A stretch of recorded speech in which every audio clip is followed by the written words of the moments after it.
না তো আমাদের এখানে 2 দিন ধরে এত পরিমাণে হাওয়া দিচ্ছে, পুরো ঝড়ের মতন হাওয়া দিচ্ছে। আমার ভিডিও এডিট করতে যাচ্ছি, আমার একটু অসুবিধা হচ্ছে। কথা তো বাদই দাও, আজকে যেহেতু সোমবার, আমি আজকে প্রচণ্ড লেট করে ঘুম থেকে উঠেছি। ভেবেছিলাম যে সকালে উঠবো, বাট আমি একটু পারিনি উঠতে সকাল করে। যেহেতু লেট করে উঠেছি, তারপরে সকাল সকাল সকাল বলছি কেন, সরি, তারপরে ঝটপট করে সব কাজগুলো গুছিয়ে নিচ্ছিলাম। আমাদের সকালটা তো শুরুই হয় ঘর ঝাড় দাও নেই, ঘর মোছো নেই, বাসন মাজো রে, রান্না করো। কি ঠিক বললাম তো? করা যাবে, যেহেতু এটা আমাদের ডেইলি রুটিন, তাই এইসব কথা বাদ দিয়ে সোজা চলে এসেছি আমি কাজ করার জন্য। কাজে লেগে পড়েছি। বাসি কাজ তো সেরে আমি চলে এসেছি স্নান করতে। তো আমার স্নান করা হয়ে গেছে, পুজো দেওয়াও কমপ্লিট আমার। করে পুজো দিয়ে খুব তাড়াহুড়ো করে রান্না করতে চলে এসেছি, যেহেতু প্রচণ্ড লেট হয়ে গেছে।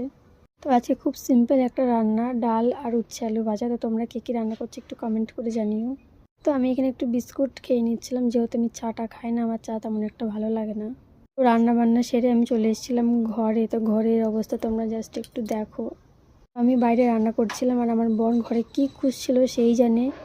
কি করা যাবে, চলে এসেছি আমি ঘরটা গোছানোর জন্য। যেহেতু সে কিছু খুঁজেছে তো পায়নি, সেই জন্য এগুলো সব এরকম করেছে। আসলেই শুনতে পারবো তার কাছ থেকে সে কী খোঁজাখুঁজি করছিল, তাই তো সব এইগুলো নামিয়েছে, আমার কাজ বাড়িয়ে দিয়ে গেছে আবার। কথা না বলে চলে এসেছি আমি এগুলো গোছানোর জন্য, যেহেতু আমাকেই তো গোছাতে হবে, সে তার বাড়ি নিয়ে আসে থাকলেও গোছাতো না এগুলো। তো আমার এই যে আমার মাথার চুল, বলে তো আমি ডেলি কিন্তু মাথা আসে না, আমি কোনো রকম উপরটা আসিনি। আর আমার এই চুলের জোট আমি ডেলি আমার ভাঙতে বিরক্ত লাগে, আমি 3-4 দিন পর চুলে জোট ভাঙি। তারপরে বাইরে দেখছি মা কি করছে, তো মায়ের কাছে চলে এসেছি। এসে দেখছি মা এই গাছগুলোই অতিরিক্ত ফুল হয়েছিল, তো সেই ফুলগুলোই মা কেটে কেটে দিচ্ছিলো। প্রচণ্ড পরিমাণে পুরো ফুল হয়েছিল তুলসী গাছে।